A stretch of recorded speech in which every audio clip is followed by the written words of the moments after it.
So as we said, you're going to get all the scoop right here from the world's top riders, reviewing it all on BMXLive.tv.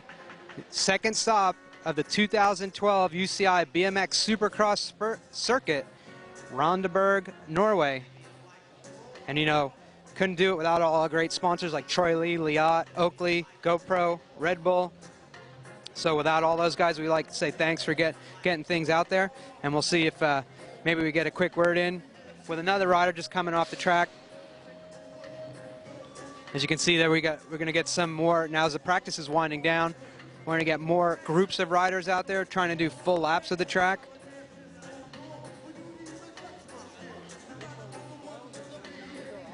And just guys, just like we said, each rider has a different little way of they dialing in the track. Some riders will do practice in spurts, 1 straightaway, 2 straightaways, and then towards the end try to link things up, get them going, and that's how they do it. So we're gonna grab Barry Nobles from the United States real quick and ask him how things are going for him.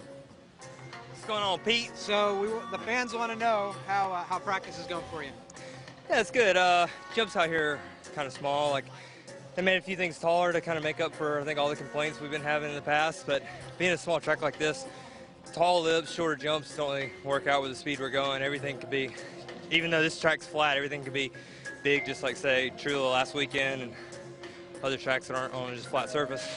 All right, so we're trying to, just give the riders a little bit, the viewers a little bit more in-depth. Tell us how you do your practice, because we see some riders just doing a 1 straightaway, 2, and then maybe linking it up. So just tell us how you go through day 1 practice and how you attack the track. When we first get out here, they shut down the track, so we start out with everything besides the first straightaway. I'm kind of known for getting out here and trying to bust it all out first laps. I usually cruise down the first straightaway and sprint through the first turn and do the whole track first lap. It usually plays off. Sometimes it doesn't look so pretty, but that's the way I do it. It makes me just have a little confidence coming into the race, like knowing I kind of hit stuff before everyone, just feel like I got a little advantage maybe. But and then after about 30 minutes, they send us to the top of the hill, and then we just start cutting full laps. And running my GoPro camera on top of my helmet now, so I'm cutting full laps so all the fans can see on race day. Yeah, let us know what it was like, because I saw you, I think it was very first lap of practice, you went and jumped a big section on the second straightaway. Yeah, as soon as I rolled in, everybody kind of cruised around it, and I just kind of watched guys cruise, see if anybody else would do it, and I just went in and hit it. And like I said, that jump is pretty tall compared to the most we have, and it was pretty short. And I pulled up, my bike went straight up, and I went way past the landing. It wasn't the prettiest thing, but it happens. Someone's got to be the first one. So as the fans may know, if you watch the Chula Vista show, Barry was the one that did the full lap with the GoPro camera on his helmet. Let us know what it's going to be like for you to do the full lap here. Just kind of talk us through the lap real quick. Come down the hill, same hill we do pretty much every other race. First jump's a little shorter, so you got to really suck it up a little more. No matter if you get on overshoot or catch good backside, got to get back on those pedals good. You got a roller, and then a pretty big triple going in the first turn. Get good backside, and this is the first time we've gone into a turn fully with laid bricks, so that's a little different. I think it's a little different to the eyes. It feels probably a little smoother than asphalt does. You come out and you get back to the second straight, that's a little short, so your full sprint, you almost have to slow down a little bit to go faster over the next jump. Then going into the second turn, another brick turn, come out to a good sprint to a rhythm section that almost just the same size as your typical local BMX track out at any little city. But come to that straight away, you have about 12 rollers that the guys will be doing different lines over. They'll be jumping through, some guys will be manualing. And you come out last turn, you got a little step up and a double, and just give it a stretch of the line, and you're done. So there you go, you got the full lap with Barry.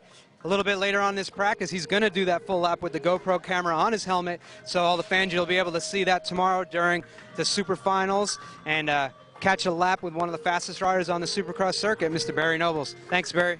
No problem, man. So there you got the straight scoop of a lap around the track here with Barry.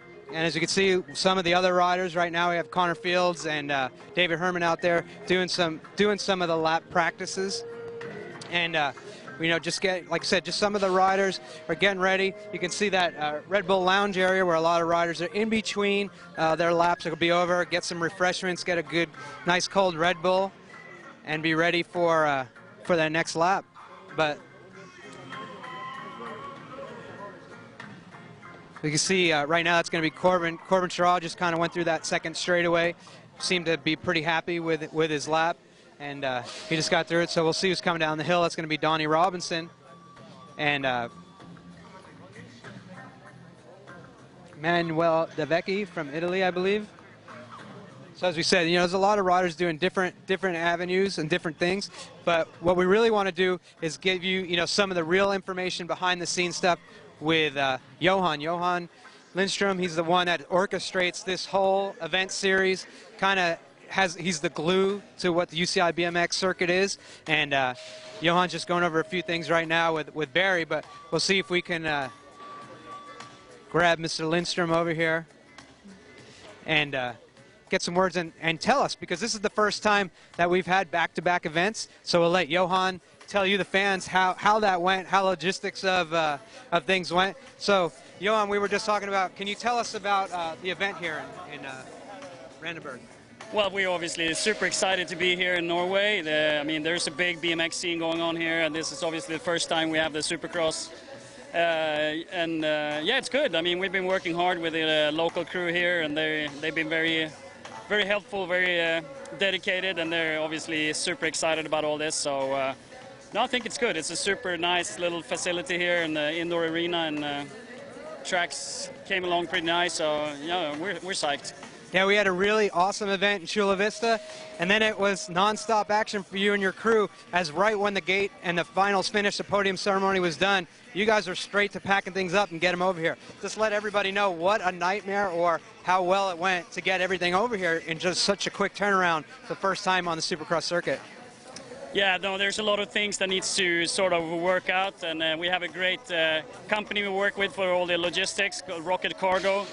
Those guys are obviously from do rock and roll tours and stuff like that with U2 and Stones, so they know how to move shit fast. And so basically, 2 days after the Chula Vista event, our stuff was on shipping crates on a Boeing 747 going to Oslo. Unfortunately, then we found out that the Easter holiday in Norway is a big thing, so everything shut down for 5 days, and nothing came in or out through the Norwegian customs. So they sort of held us back a little bit, but the stuff is here, we got it up, and no, we're psyched. So it was a quick turnaround, but obviously it can be done. So just let us know what you think your expectations are for this weekend's event. Well, obviously we have a great track, I think. The rider seems to be quite happy with it. Awesome arena. I hope to see a lot of spectators. I mean, there's a lot of interest in this region for BMX. They have 5 BMX clubs just around an hour from here. So hopefully all these kids and families and fans is going to come out and pack this place, and I think we're going to have a pretty good show. And of course, we wouldn't be able to do this event series at all without the riders or the sponsors. I just want to give a rundown of the sponsors for all the fans out there. Yeah, we have great support this year from GoPro cameras, Red Bull, Oakley, Liat, and Freegun, and a couple of more.